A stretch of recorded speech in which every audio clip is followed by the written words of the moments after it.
June 7, 1967, day 3 of the war.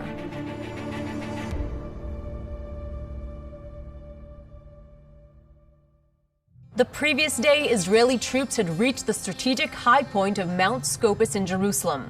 They now overlooked the Old City.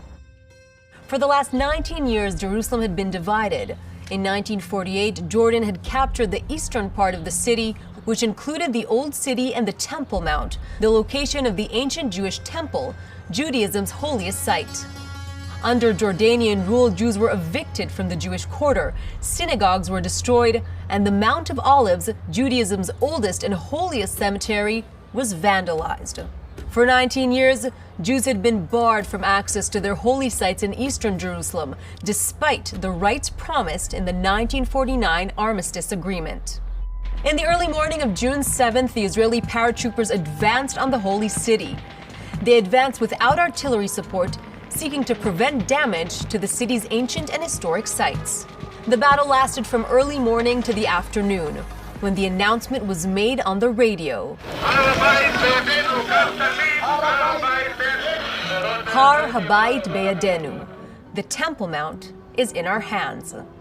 For the first time in 19 years, Jews could pray at the Western Wall, and for the first time in 2,000 years, a united Jerusalem, Judaism's holiest city, was back in sovereign Jewish hands.